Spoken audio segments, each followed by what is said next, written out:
الله من الشيطان الرجيم بسم الله الرحمن الرحيم أما بعد فقد قال الله تبارك وتعالى في القرآن المجيد والفرقان الحميد وقول الحق وهو أصدق الصادقين بسم الله الرحمن الرحيم اللہ تعالیٰ قرآن مجید میں ارشاد فرماتے ہیں کہ قد افلح المؤمنون الذين هم في صلاتهم خاشعون وهم عن اللغو معرضون، یقیناً کامیابی ان ایمان لانے والوں کے لیے جو اپنی نماز میں خشوع اختیار کرتے ہیں اور لغویات سے دور رہتے ہیں۔ امام جعفر صادق علیہ السلام کی ایک حدیث میں ہے کہ امام جعفر صادق علیہ السلام فرماتے ہیں کہ ان روح المومن لا اشد اصال بروح اللہ الشمس و شعابها، یقیناً مولا فرماتے ہیں کہ مومن کی روح کا تعلق اللہ کی روح سے ایسے ہوتا ہے جیسے آفتاب کا تعلق زمین کی روشنی سے ہوتا ہے اور اس سے بھی زیادہ ہوتا ہے۔ تو نماز ایک ایسی عبادت ہے، نماز ایک ایسی خداوند عالم کا تحفہ ہے کہ جو نماز خلوص سے اختیار کی جائے۔ نماز انسان کے روح کو اللہ کے روح سے جوڑ تو دیتی ہے، لیکن اس نماز کی شرط یہ ہے کہ وہ نماز خلوص سے ہو، اس نماز میں ریاکاری نہ ہو، وہ نماز دکھاوے کے لیے نہ ہو، بلکہ وہ نماز صرف نیت خدا کے لیے ہو، وہ نماز صرف خداوند عالم کی خوشنودی کے لیے پڑھی جائے۔ تو اللہ تعالیٰ نے ان مومنین کے لیے بشارت قرآن مجید میں دی ہے کہ وہ لوگ کامیاب ہیں جو اپنی نماز اپنی عبادت میں خلوص اختیار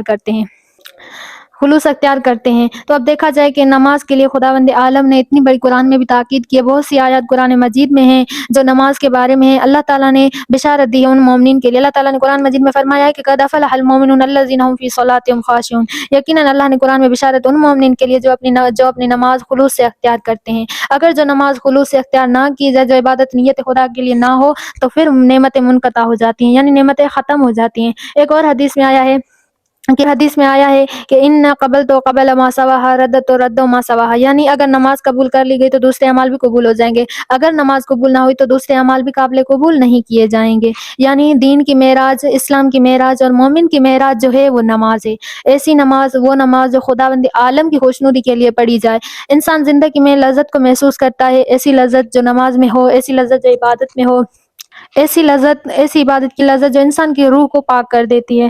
اب دیکھا جائے کہ اللہ تعالیٰ نے قرآن مجید میں فرمایا قیام اللیل، یعنی اٹھ کے پڑھی جانے والی نمازیں، رات کو اٹھ کے پڑھی جانے والی نماز۔ تو وہ نماز کون سی ہے؟ وہ نماز تہجد۔ جو انسان جوانی میں نماز تہجد ادا کرتا ہے وہ بڑھاپے میں اس مضبوطی سے ادا نہیں کر پائے گا جتنا وہ جوانی میں کر پائے گا۔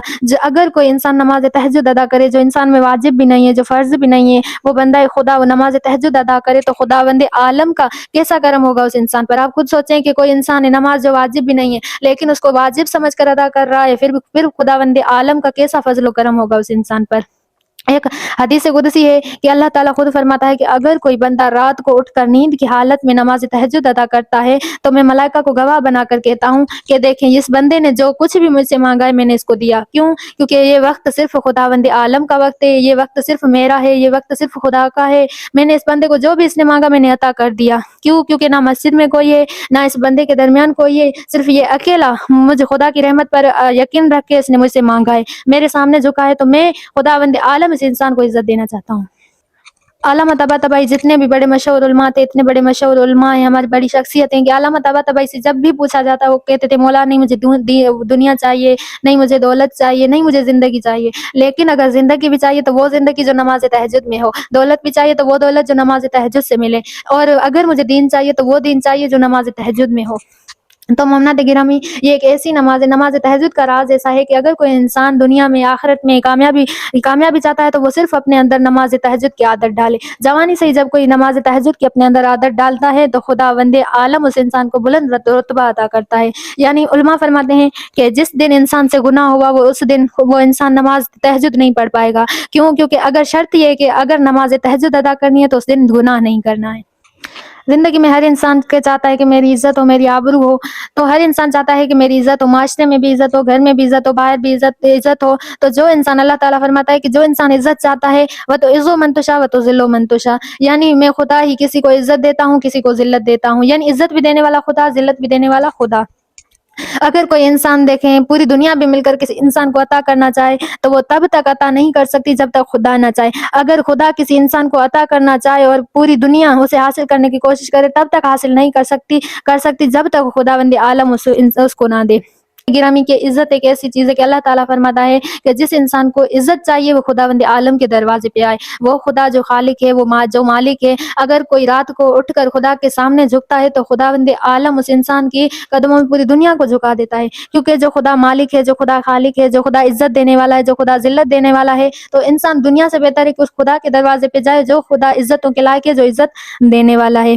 بڑے علماء، اتنی بڑی شخصیتیں اس دنیا سے جو گزر کر گئی ہیں، آپ نے دیکھا ہوگا کہ اتنے بڑے علماء کو یہ مقام کیسے ملا. ان کو یہ مقام اس سے ملا کہ وہ زندگی میں ہی اپنی جوانی سے ہی نماز تہجد کی ان میں عادت تھی. وہ نماز تہجد اگر کوئی انسان جوانی میں ادا کرتا ہے، اس کا راز یہ ہے کہ جوانی میں بہت سی لذتیں انسان کے پاس ہوتی ہیں، لیکن ہر لذت کو انسان ترک کر کے جب نماز تہجد کی لذت، عبادت کی لذت اپنے اندر اپناتا ہے تو خداوند عالم اس انسان کے روح کو پاک کر دیتا ہے.